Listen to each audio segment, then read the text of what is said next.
Filtrasi.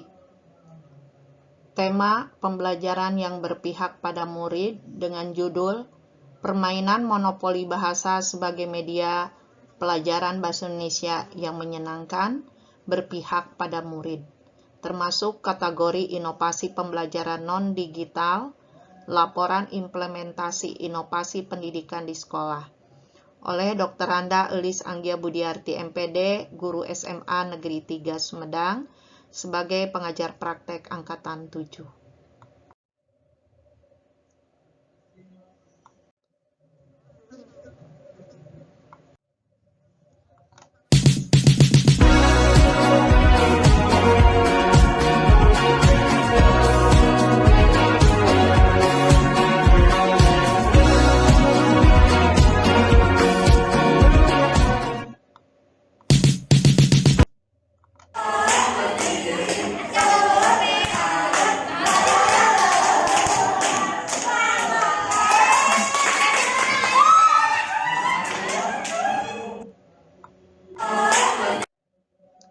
Guru melalui pembelajaran adalah untuk membantu murid memahami dan menghadapi tantangan dunia nyata, serta memberikan keterampilan yang diperlukan untuk sukses di masa depan. Pendidikan yang berpihak pada murid adalah upaya untuk memastikan bahwa setiap individu mendapatkan pendidikan yang sesuai dengan kebutuhan dan potensi mereka.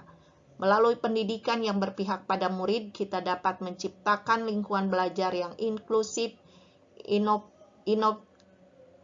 memotivasi dan memberdayakan setiap individu. Berpihak pada murid di sini berarti seorang guru mengutamakan kepentingan perkembangan murid sebagai acuan utama.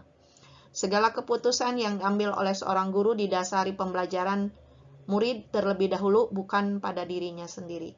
Murid SMA adalah anak yang masih masa perkembangan dan keinginan bermain. Oleh karena itu, pembelajaran yang menggunakan media bermain akan menjadi pembelajaran yang menyenangkan bagi mereka. Salah satunya monopoli bahasa sebagai media pembelajaran bahasa Indonesia yang menyenangkan. Permainan monopoli bahasa ini digunakan sebagai media belajar bahasa Indonesia di kelas 11 IPA 1, 2, 3, 4, 5, dan 6, semester ganjil tahun pelajaran 2023-2024 SMA Negeri 3 Sumedang, pada KD 3.2 teks eksplanasi. Media ini merupakan adaptasi dari permainan monopoli.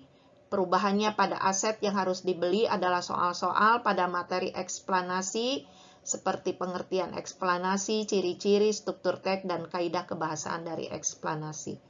Permainan monopoli dilaksanakan setelah materi eksplanasi disampaikan atau pada pertemuan keempat dan kelima. Hal ini dimaksudkan agar siswa telah memiliki pengetahuan tentang materi tersebut. Persiapan, pertama guru menyiapkan media permainan monopoli bahasa, terdiri dari papan permainan yang sudah dimodifikasi, kartu soal disesuaikan materi, uang untuk bermain, dadu, alat mengocok, dan pion. Lihat foto-foto tadi yang terlampir. Kemudian untuk guru menyiapkan aturan permainannya, yaitu siswa dibagi atas 10 kelompok, masing-masing kelompok terdiri dari 3-4 orang, 5 kelompok sebagai pemain, 5 kelompok sebagai pengatur permainan, atau juga bandar atau sebagai banknya. Dibagi 5 kelompok ini disesuaikan dengan set permainan monopoli yang saya sediakan atau disiapkan. 5 kelompok pemain adalah siswa yang akan melakukan permainan monopoli bahasa saat hari pertama. Sedangkan 5 anggotanya lagi, 5 kelompoknya lagi sebagai pengatur adalah bandar atau bank yang akan mengatur dan mengawasi jalannya permainan. Bandar akan memberikan uang modal kepada pemain sejumlah 15.000 untuk membeli soal ketika poinnya jatuh di kotak soal. Siswa yang membeli kotak soal akan diberi soal sesuai nama kotak tersebut. Bagi siswa lain yang berhenti pada kotak soal yang sudah dibeli temannya, harus membayar denda setengah harga dari harga tersebut kepada pemilik kotak. Soal yang dibeli harus dijawab, dikerjakan di lembar jawaban yang sudah disediakan. Permainan selama 45 menit. Selama itu siswa harus mampu mengumpulkan minimal 10 soal. Bagi yang pilot bisa mengamen ke bank untuk mendapatkan uang. Permainan akan ada kotak masuk penjara, bisa ditebus dengan sejumlah uang. Kemudian ada kotak hiburan, diminta untuk melakukan sesuatu yang sifatnya menghibur. Permainan berakhir sesuai waktunya, siswa kemudian diberi waktu untuk menjawab soal-soal yang didapatkan. Jawaban dikumpul dan akan mendapat nilai dari guru. Pertemuan berikutnya akan bertukar peran antara pemain dan pengatur. Penutup.